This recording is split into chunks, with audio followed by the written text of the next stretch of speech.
MARMA therapy is the science within the art of Kalari Payat, through which pressure is applied to specific points on the body to bring about a change in muscle tone, inflammation, and pain levels.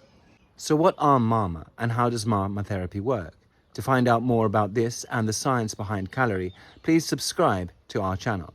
MARMA points are found across the whole human body, and they are points of energetical and physical significance. Energetically, they are juncture points on your energetical system. In India, they call this nadis or nadis, the channels, just like they call them meridians in Chinese medicine. And in fact, very similar to the lines that we see in the fascial web, for those familiar with the new research in the fascia area. But if we look at Indian medicine, we find along these nadis or nadis, there are specific points, almost like gateways into that system. These are known as the marma. They are also significant from a physical point of view.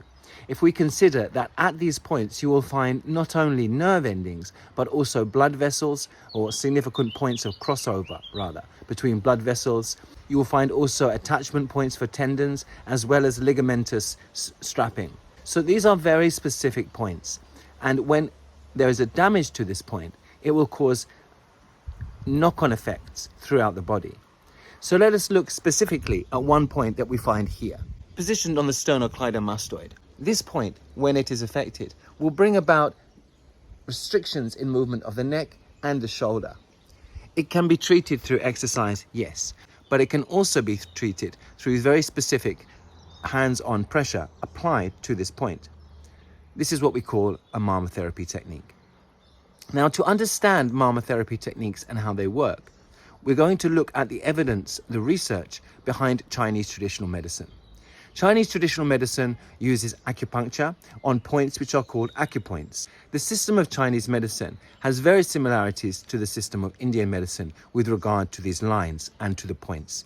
In fact, it is very possible that many years ago an Indian monk by the name of Bodhidharma traveled from South India to China, taking with him the knowledge of Kalari, which developed into Kung Fu and the other Asian martial arts, and also developed into the use of acupuncture in Chinese traditional medicine. In fact, if you go to China and you go to the oldest temple of the Kung Fu tradition, you will find a wall painting of a dark-skinned man surrounded by many light-skinned men, considered to be Bodhidharma surrounded by his monks. There are many crossovers in the treatment system. There are many crossovers in the martial arts system. Now, when looking at the evidence behind Chinese medicine, we can see there is a lot of research that demonstrates the efficacy of using acupuncture to treat pain. Some of these papers I put for you here. Now, in order to understand pain, we can say it is a response of the body to a noxious stimulus, whether that is pressure, whether that is chemical, or whether that is temperature.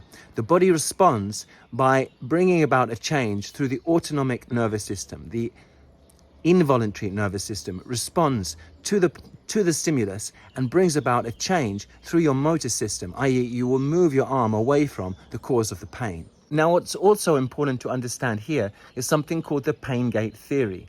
The pain gate theory has been researched, and what it shows to us is that a pleasure stimulus can be received by the body, received into your sensory nervous system, and can offset or override the pain stimulus by getting to the brain and telling the brain to be more aware of the pleasure than to be aware of the pain.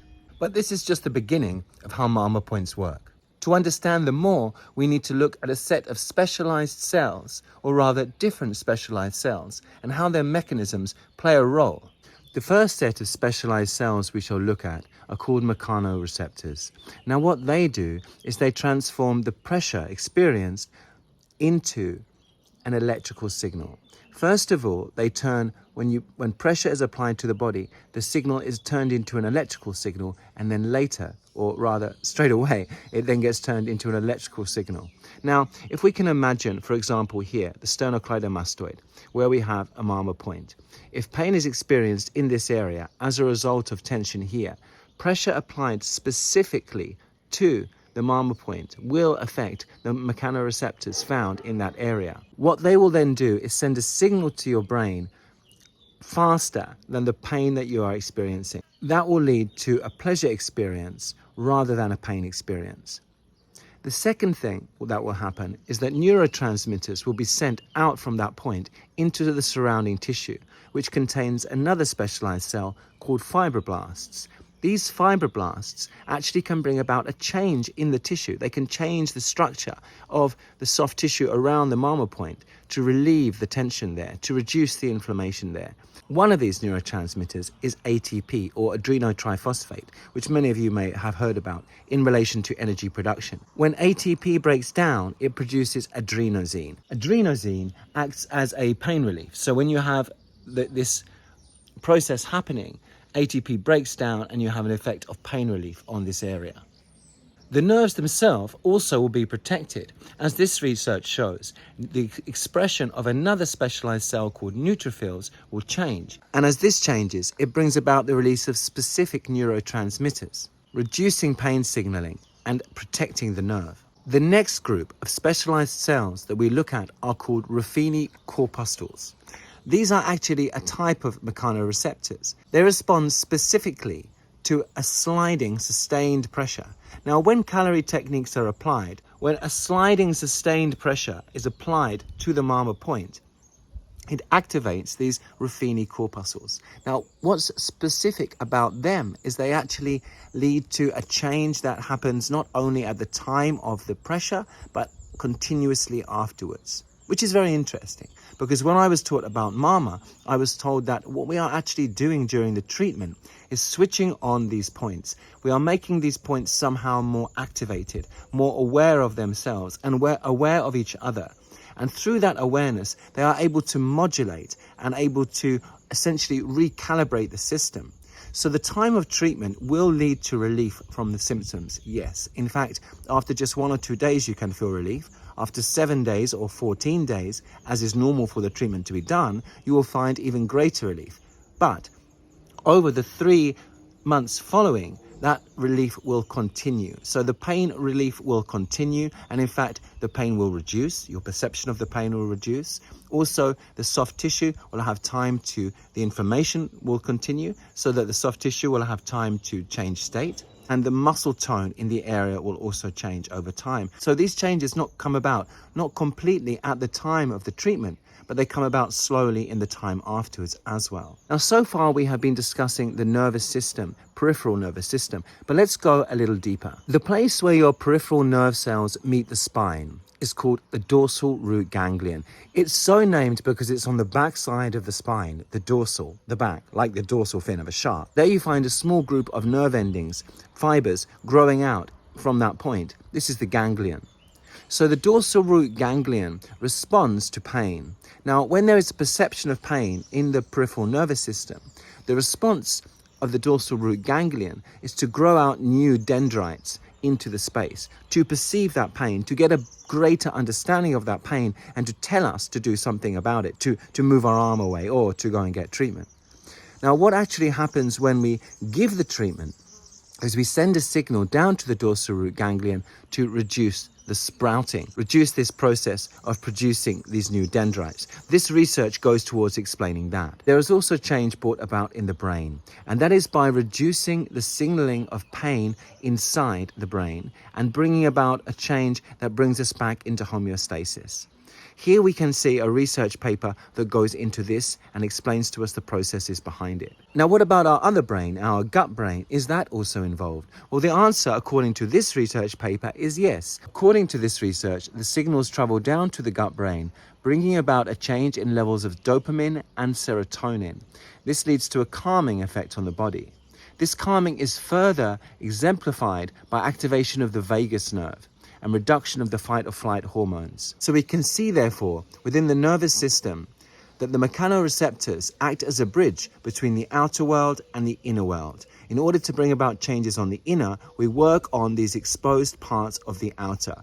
The marma, if you like, are the gateways to the inner world of the organism. Now, so far we've been talking about the nervous system, but what about the endocrine system? What about the immune system? Is there also some involvement there? Well, certainly the evidence is pointing to yes. If we look first at the endocrine system, this research paper explains to us how the fight or flight hormones will be reduced and the hormones of serotonin and dopamine will be increased as a result of activation of the Marma point. This will lead to a calming effect on the organism and an improvement in sleep quality and duration. Now, also on cells, we find what are called the GABA. These are basically gateways into the cells, and these become activated as a result of the Marma pressure. This can lead to, according to research studies, a reduction in depression, a reduction in fear and anxiety, and an improvement of focus. So all of that can happen within the endocrine system as a result of the pressure technique. Moving on to the immune system, there is yet further research that is useful to us. This paper explains how a reduction in the number of inflammatory cytokines and an increase in the number of anti-inflammatory cytokines will come about as a response of the Marma technique. This paper also explains to us how the number of neurotransmitters produced will be less, and the receptor cells which sense those neurotransmitters will be dampened down, so the actual experience will be less. So the response of the body will be less. There will be less inflammation. So in both these cases involving the immune system, we have less inflammation and therefore less pain. So what we have gone through there are many mechanisms within the nervous system, the immune system, and the endocrine system, which are all playing a role in reducing our perception of pain. So yes, the stimulus of the pain is still there, but our perception of that pain within the body will be less. Therefore, our experience of pain is less. This treatment can actually be done very effectively and very quickly. Often just 3 or 4 treatments can be enough to bring about a significant reduction of pain. Sometimes we need to have more like 7 or 14 treatments. In the Kalari system, these treatments are done on consecutive days. That is because our understanding is that every time we take a step forward, our old habits and our old patterns are taking a step backwards. So we need to give repetitive information into the organism for it to change the way in which it's wired, essentially. So just like our brain is wired differently through changing the way we think, through changing the information going into the body, into the web, we are able to change the way the body responds. This is just the beginning of how Kalari works. We're going to be looking much deeper at this in the future. Please stay tuned to find out more.